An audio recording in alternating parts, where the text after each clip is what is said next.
오늘 우리에게 주신 하나님의 말씀 요한복음 18장 1절에서 11절까지의 말씀을 저와 함께 한 절씩 교독하시겠습니다. 예수께서 이 말씀을 하시고 제자들과 함께 기드론 시내 건너편으로 나가시니 그곳에 동산이 있는데 제자들과 함께 들어가시니라. 그곳은 가끔 예수께서 제자들과 모이시는 곳이므로 예수를 파는 제자도 그곳을 알더라. 유다가 군대와 대제사장들과 바리새인들에게서 얻은 아랫 사람들을 데리고 등과 횃불과 무기를 가지고 그리로 오는지라. 예수께서 이를 다 아시고 나아가 이르시되 너희가 누구를 찾느냐. 대답하되 나사렛 예수라 하거늘 이르시되 내가 그니라 하시니라. 그를 파는 유다도 그들과 함께 섰더라. 예수께서 그들에게 내가 그니라 하실 때에 그들이 물러가서 땅에 엎드러지는지라. 이에 다시 누구를 찾느냐고 물으신대 그들이 말하되 나사렛 예수라 하거늘 예수께서 대답하시되 너희에게 내가 그니라 하였으니 나를 찾거든 이 사람들이 가는 것은 용납하라 하시니 이는 아버지께서 내게 주신 자 중에서 하나도 잃지 아니하였사옵나이다 하신 말씀을 응하게 하려 함이로라. 이에 시몬 베드로가 칼을 가졌는데 그것을 빼어 대제사장의 종을 쳐서 베어버리니 그 종의 이름은 말고라. 아멘. 원래 이 다음 한 구절을 남겨두었는데요. 이 구절은 제가 적어두지 않고 읽어드리려고 여러분께 가지고 왔습니다. 한번 들어보시기 바랍니다. 예수께서 베드로더러 이르시되 칼을 칼집에 꽂으라. 아버지께서 주신 잔을 내가 마시지 아니하겠느냐 하시니라. 아멘. 이 말씀으로 오늘 하나님 주신 은혜를 함께 나누기 원합니다. 날씨가 많이 완연해졌습니다. 그래서 이 교회 앞을 다니는 여러 사람들의 복장들도 많이 달라졌고요. 물론 내일은 비가 온다고 하지만 오늘은 참 편안한 그런 복장들의 모습들을 보게 됩니다. 그래서 제가 핸드폰으로 우리 교회 성도님들이 어떻게 지내시는지 카카오톡 프로필을 이렇게 보는데 화사한 그리고 꽃을 장식하신 분들도 많이 있고 또한 여러 가지 달라진 모습들을 그 카카오톡 프로필로 해두신 분들을 많이 보게 되었습니다. 이 자리에 함께 모인 또 이렇게 함께 예배를 드리는 우리 성도님들의 오늘 하루는 어떠셨는지 참 궁금합니다. 날씨가 풀려서 우리가 따뜻함을 느끼는 것처럼 우리 또한 예배를 통해 예수 그리스도 안에서 웅크렸던 몸을 우리의 신앙을 다시 한번 기지키고 일어나서 하나님 앞에 나아갈 수 있는 하나님 안에서 우리가 꽃피울 수 있는 귀한 신앙의 시간들이 이제부터 시작되었으면 좋겠습니다. 그 은혜가 우리 모든 성도님들 가운데 가득하기를 주님의 이름으로 기원합니다. 오늘 우리가 같이 읽은 본문 말씀은 지금 사순절이기 때문에 오늘부터 사순절 제1수요일 그리고 그 다음 주일 그리고 세 번째 수요일을 맞은 날인데 예수님께서 사람들에게 잡히시는 그런 장면을 그리고 있습니다. 12제자 중에 한 명인 가룟 유다가 사람들과 짜고 와서 군대 그리고 무리와 함께 칼과 몽치와 횃불을 들고 예수님께 와서 그 사람들이 누구를 잡을 줄 모르니까 예수님께 입을 맞추는 그런 장면들까지 여러 복음서들 가운데 같이 기록되어 있는 그런 장면이지요. 그때 예수님께서 오늘 본문의 내용만 가지고 물어보면 너희가 누구를 찾느냐 이렇게 질문하십니다. 너희가 누구를 찾으려고 이 자리에 왔느냐? 너희는 무엇 때문에 여기에 있느냐? 너희는 무엇 때문에 이렇게 모여 있느냐? 너희는 여기서 무엇을 하려고 하느냐? 그랬더니 그 사람들이 대답하는 것이 나사렛 예수를 잡으러 왔습니다. 이렇게 이야기하죠. 거기에 예수님께서 대답하시는 게 내가 그니라. 너희들이 잡으려고 하는 사람이 바로 나다. 이렇게 말씀하십니다. 근데 이 다음에 나타나는 장면이 참 이상한데 그 무리들이 왜 칼과 망치와 횃불을 들고 무리지어서 군대로 그 자리에 왔습니까? 예수님을 잡으려고 그 자리에 왔습니다. 그런데 예수님께서 내가 그니라라고 말하니까 그들의 반응이 어떻게 됩니까? 오히려 물러나서 땅에 엎드렸다. 이렇게 표현됩니다. 아니 왜 잡으러 온 사람들이 그렇게 반응을 할까? 이것도 참 신기한 노릇인데 예수님은 다시 한번 묻습니다. 너희가 누구를 찾으러 왔느냐? 그러니 이 사람들이 또 대답합니다. 나사렛 예수를 잡으러 왔습니다. 예수님께서 또 대답하시죠. 내가 그니라. 이 사람들이 잡으러 온 사람은 도대체 누구고 예수님께서 대답하실 때 나는 내가 바로 그다라고 말했을 때 그는 또 누구인지, 왜 이 사람들은 이렇게 반응하고 행동하는지, 그곳에 있던 사람들의 느낌은 어떠했는지, 이 오늘 사건 가운데 나타난 다양한 시각들을 오늘 말씀 가운데 한번 살펴보고자 합니다. 예수를 잡으러 온 많은 무리, 군대 표현하는 그들은 예수님을 잡으러 왔습니다. 그들에게 그라고 하는 사람은 범법자 이상이 그리고 또 이하도 아니었습니다. 심지어 이 잡으러 온 대상, 그 사람은 신성을 모독한 사람입니다. 어떻게 감히 하나님의 아들이라고 말할 수 있는가? 어떻게 자기가 하나님이라고 이야기할 수 있는가? 여기에 바리새인과 사두개인들이 예수를 잡아와라. 신성을 모독한 사람입니다. 그러니 사람들이 어떻게 합니까? 의기양양해서 잡으러 오는 것입니다. 물론 그 사이에는 가룟 유다와의 일이 있었습니다. 근데 어쨌든 그 이전부터 사람들은 예수님에 대해서 신성 모독의 죄를 가지고 있다라고 이야기합니다. 더구나 예수님은 어땠습니까? 때로는 남자만 5천 명 되는 사람들이 모여 있기도 했습니다. 물론 오늘은 그렇지 않았겠지만, 그리고 또한 그 자리에는 가룟 유다를 제외한 11명의 사람들이 있었습니다. 그것만 가지고 마음이 좀 놓이지 않아서 군대를 더 많이 모읍니다. 그 사람들을 좀 더 억압할 수 있지 않을까? 왜냐하면 이 예수님은 기적을 베풀 수 있는 분이기 때문에 그것을 능히 이길 만한 힘과 능력이 우리에게 있어야 되지 않을까? 사람들이 여러 사람을 묶어서 같이 온 이야기이기도 합니다. 거기에 있는 다른 한 사람의 시각이 또 있습니다. 그 사람은 가룟 유다이지요. 그는 자신이 판 글을 확인하러 왔습니다. 이 상황 가운데서도 어떻게 이 일이 일어나는지, 내가 팔아버린 이 사람이 어떻게 되는지 보려고 또한 확인해 주려고 왔습니다. 원래 이 예수님은 이 유다에게 선생님이었습니다. 선생님, 어찌하여 이 일이 일어날 수 있습니까? 선생님, 이것이 무슨 뜻입니까? 질문하고 들었던 그런 선생님이었습니다. 하지만 동시에 오늘 이 일이 일어난 이유는 그 예수님이 바로 이 마음 가운데 실망을 가져다 준 실망의 주체이기 때문입니다. 가룟 유다가 생각했던 여러 가지 일들이 있지 않았겠습니까? 수천 명의 사람들이 예수님을 따라다녔고, 그것보다 또 수백 명의 사람들은 따로 또 예수님께서 가르침을 주셨고, 그리고 그 중에서 72형제들을 따로 부르셨으며 그 중에서 12제자를 부르셨습니다. 심지어 예수님의 제자들은 거의 대부분이 다 유대 사람들인데 반해 이 유다는 가룟 사람 유다입니다. 그러니까 자기만 또 출신도 조금 다릅니다. 하지만 이가 규모 있고 지혜로웠기 때문에 그 무리의 회개를 맡았던 것들, 예수님께서는 그에게 이러한 일들을 맡기고 믿어주셨던 것들을 알고 있습니다. 하지만 이 유다의 목적은 조금 달랐던 것 같습니다. 예수님 앞에 있으면 남는 것이 12광주리 정도의 물고기와 떡, 여기에 만족하지 못하는 것입니다. 그 자리에 예수님께서 함께 하셨다, 여기에 만족하지 못하는 것입니다. 많은 이들이 생각했듯이 예수님께서 더 좋은 자리, 더 높은 일, 많은 일들, 사람들에게 인정을 받고 높아지면 내가 무엇을 얻을 수 있을까? 여기에 많은 관심이 있었는데 예수님께서 하시는 말씀은 무려 3번이나 내가 십자가에 달려 죽어야 한다, 내가 많은 사람들에게 미움을 받고 죽어야 한다라고 이야기하니 이 회개를 맡은 가룟 유다의 계산에 맞지 않는 것입니다. 그래서 남자 종을 사고 파는 그 금액인 은 30에 예수님을 팔아버렸습니다. 이때 가룟 유다의 마음이 어땠을까요? 간단하게 생각해 보면, 제가 이 컵 뚜껑을 판다고 생각해 보면 누가 이것을 팔 수 있습니까? 주인이 팔 수 있습니다. 예수님을 팔아 넘긴 가룟 유다의 마음이 어떠했을까요? 어떠한 마음으로 예수님을 바라보았고 팔 수 있었을까요? 그 자리에 가룟 유다가 같이 있었던 것입니다.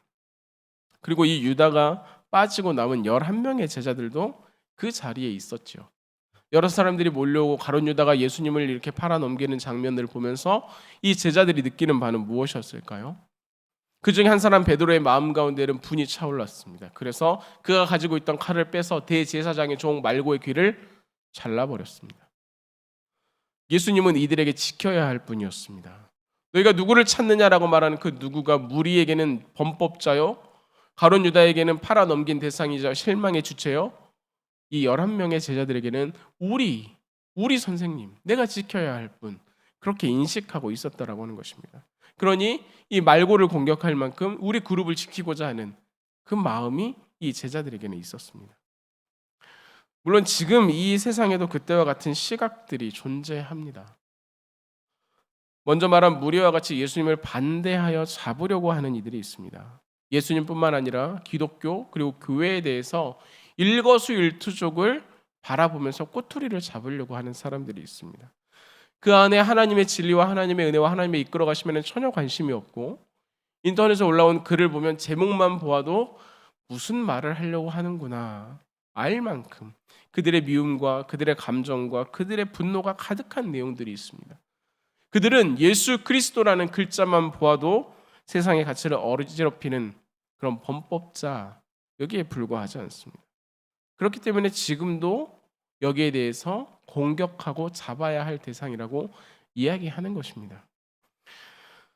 물론 우리 교회 가운데에는 그런 사람은 없겠죠. 하지만 우리가 조금 더 신경 써야 할 것은 가룟 유다와 같은 사람들은 있기 때문입니다. 우리나라의 70년대, 80년대, 90년대로 넘어오면서 경제 성장이 가파르게 이루어졌습니다. 물론 그때의 교회가 부흥하는 시기이기도 했습니다. 어느 교회에서는 버스를 그 주변으로 돌리게 되면 거기에 버스에 가득가득 사람들이 타고 교회로 오는 일들도 비일비재했고, 어느 신도시에 교회를 세우게 되면 매주 수십 명, 때로는 100명 단위의 사람들이 등록을 하는 일들도 일어나기도 했습니다. 교회에 나오기 시작했는데 그 교회 가운데 내가 다닐 때 경제가 발달하고 산업이 성장함에 따라서 나의 경제도 성장하는 것을 이들이 경험한 그 세대들입니다. 그러니까 교회를 가게 되면 내 삶이 편해지는구나. 교회를 가게 되면 내 삶이 윤택해지는구나. 교회를 가게 되면 내가 이만한 이익이 있구나를 경험한 그 세대가 이것이 전적인 하나님의 은혜입니다를 고백하기 이전에 교회란 이런 곳이구나라고 생각하게 된 것입니다. 교회를 가면 잘 돼. 교회를 가면 복받아. 교회를 가면 모든 어려운 것이 바뀔 수 있어가 신앙의 목적이 되어버린 것입니다. 그러니까 어떤 일들이 벌어지냐면, 내가 삶을 살아가다가 무엇인가 어려움이 생기면 내가 기도가 부족했나? 내가 무엇인가를 하다가 잘 안 되면 내가 헌금을 좀 덜 했나? 어떤 일들이 진행해 나감에 있어서 내가 생각하지 않았던 방향으로 가게 되면 이게 아닌데? 이렇게 생각하는 일들이 많다는 것입니다. 자신을 위해 교회를 다니는 이들. 우리 예전에 그런 말들 많이 했죠.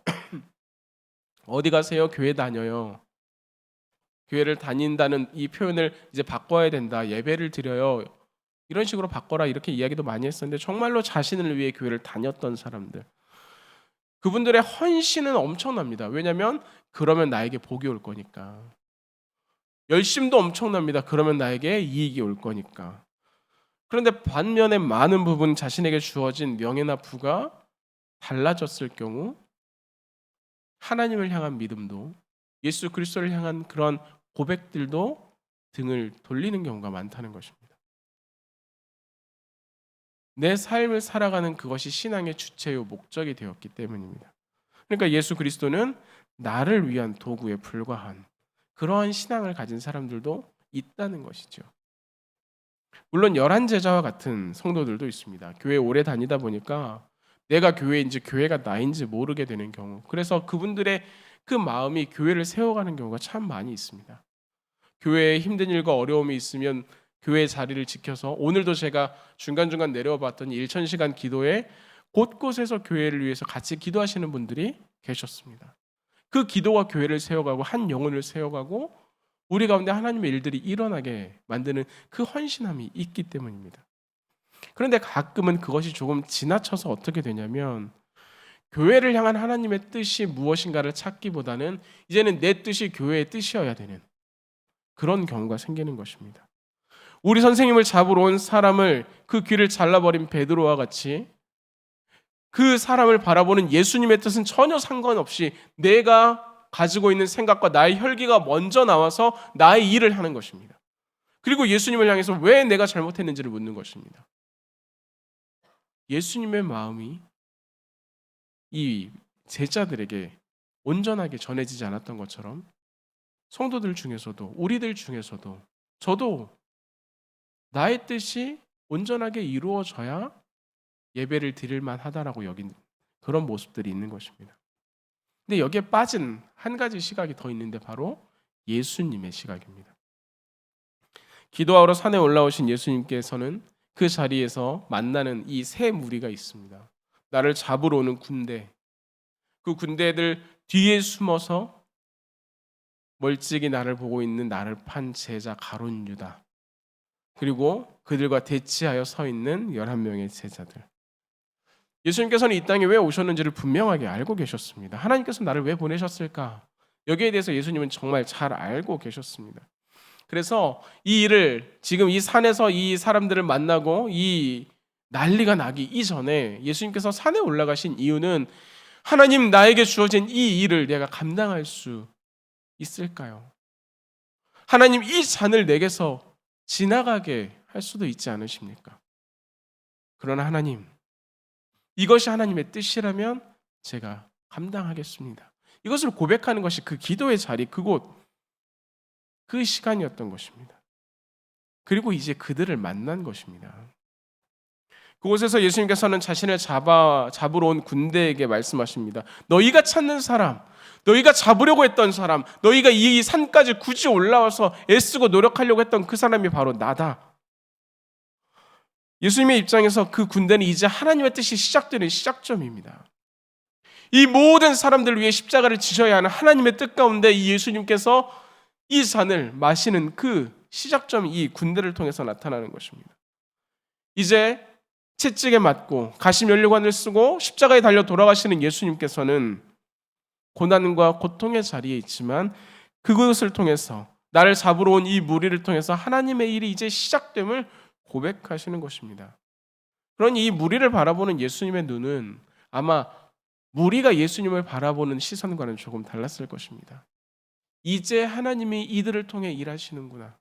이제 하나님의 계획이 이루어지려고 하는구나. 이 안에서 다시 한번 순종을 결심하고 고백하는 예수님의 모습이었을 것입니다. 그러니 잡으러 온 그들 가운데서 한 발 물러서는 것이 아니라 내가 크니라 2번이나 이야기하시는 예수님의 모습을 우리는 발견하게 됩니다. 또한 그 자리에 있는 가룟 유다에게 예수님께서는 가셔서 나를 팔아버린, 예수님이 계심에도 불구하고 예수님의 주인 노릇을 하려고 했던 이 가룟 유다에게 친구여, 내가 하려고 했던 그 일을 하라, 이렇게 이야기합니다. 그리고 예수님을 향해 입맞추는 유다에게 유다야, 내가 입맞춤으로 인자를 팔려고 하느냐, 이렇게 이야기합니다. 예수님의 입장에서 가룟 유다는 아픈 손가락과 같을 것입니다. 이렇게 깨물어서 아프다는 게 아니라 어느 일로 인해서 구부러지기도 하고 상하기도 하고 다치기도 하고 찔리기도 해서 아파 있는 그런 손가락입니다. 무엇을 만들다가 상한 이 손가락은 누가 대면 다칠까 봐 겁이 나기도 하죠. 그렇기 때문에 어떻게 합니까? 붕대로 감기도 하고 약을 발라서 더 보호하는 것입니다. 더 낫기를 애쓰는 손가락. 그게 무슨 말이냐면 가룟 유다는 예수님을 팔아넘기지 않았습니까? 예수님과 함께 했음에도 불구하고 예수님을 알지 못하고 내 생각과 조금 다르고 내가 바라보는 것과 좀 달라서 예수님을 팔았습니다. 왜냐하면 인자를 찾고 있었거든요. 어떻게 하면 우리의 삶을 생명의 자리로 이끌어갈 인자가 있을까? 누가 우리의 삶을 온전하게 만들어줄 수 있을까? 이걸 고민하면서 예수님을 보았는데 십자가에 달려 돌아가시겠다고 말하니까 아니구나, 이분은 인자가 아니구나, 이렇게 생각하는 것입니다. 그런 예수님께서 그 가룟 유다에게 가서 무엇이라고 말합니까? 입맞춤으로 인자를 팔려고 하느냐? 네가 그렇게 찾던 인자가 바로 나니라. 네가 그렇게 찾아 헤매던 그 인자가, 길이요 진리요 생명이요, 아까 기도하신 것처럼 그분이 바로 나다. 마지막까지 이 사랑하는 제자를 향해서 어떻게 해야 하나님 안에서 온전해지는지를 이야기하시는 것입니다.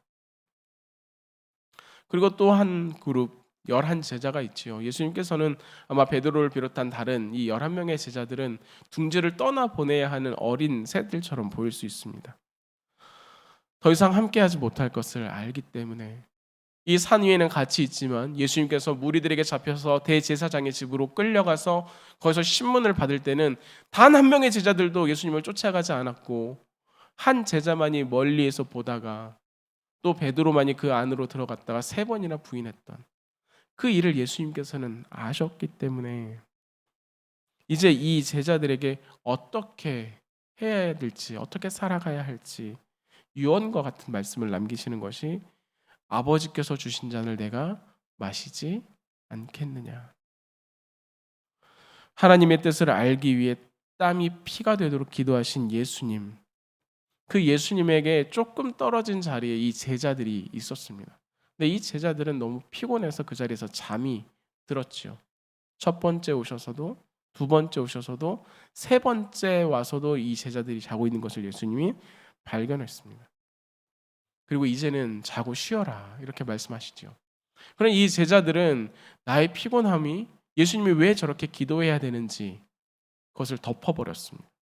왜 예수님께서 저렇게 피가 땀이 되도록 기도하고 계시는지를 나의 피곤함과 나의 잠듦으로 인해서 바라보지 못하는, 그러니 지금 예수님께서 왜 십자가를 지려고 하시는지, 왜 이 무리들에게 잡혀가셔야 하는지를 전혀 모르는 것입니다. 그러니까 그들과 대치하는 것이죠. 이러한 제자들에게 예수님께서는 아버지의 뜻을 이야기합니다.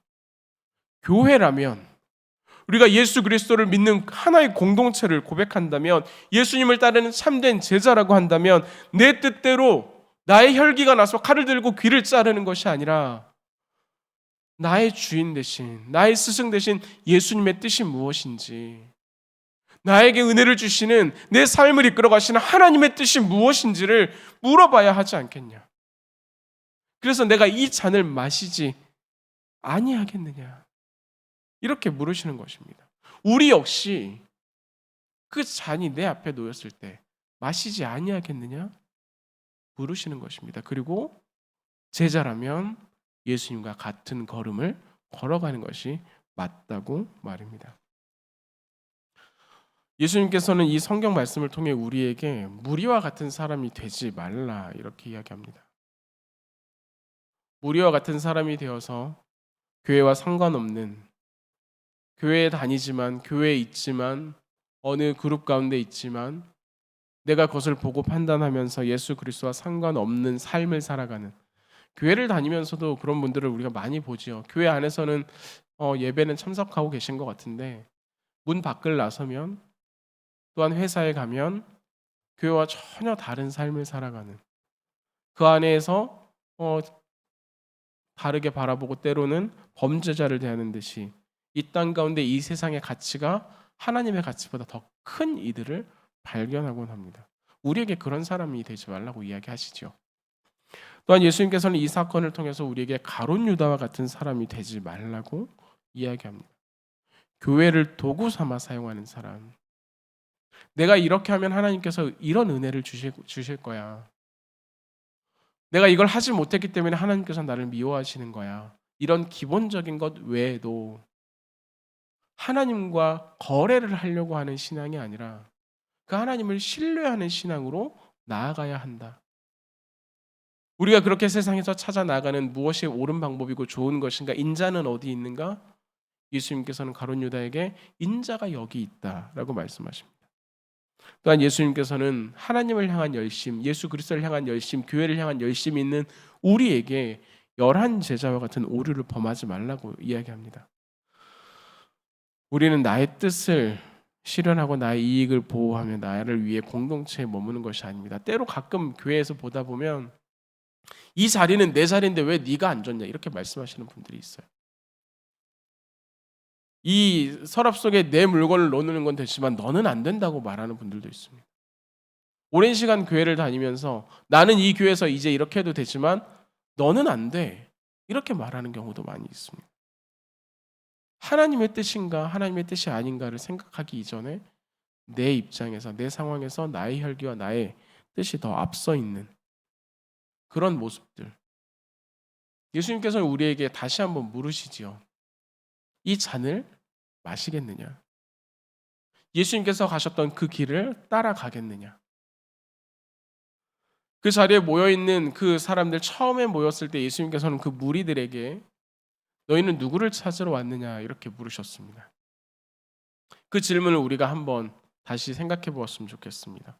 우리가 이 예배 자리에 모여서 예배를 드리는 이 시간이 우리는 무엇을 위해 이 자리에 있는 것입니까? 무리와 같은 마음으로, 가룟 유다와 같은 마음으로, 열한 제자와 같은 마음이 아니라 우리가 본받고 따라가야 할 대상은 예수 그리스도인 것처럼 하나님의 뜻을 구하고 하나님 안에서 온전히 세워져 나가는 우리가 되기를 원합니다. 하나님의 뜻을 실천하고 하나님의 나라가 이 땅 가운데 온전히 임할 수 있도록, 주의 뜻이 이 땅 가운데 온전히 이루어질 수 있도록 그것을 바라며 나가는 우리가 되어야 한다는 말씀입니다. 그러니 우리의 걸음을 한번, 아니 이 시간 앉아있는 우리의 마음을 한번 점검해 보았으면 좋겠습니다. 그것이 우리 신앙의 상태이기 때문입니다.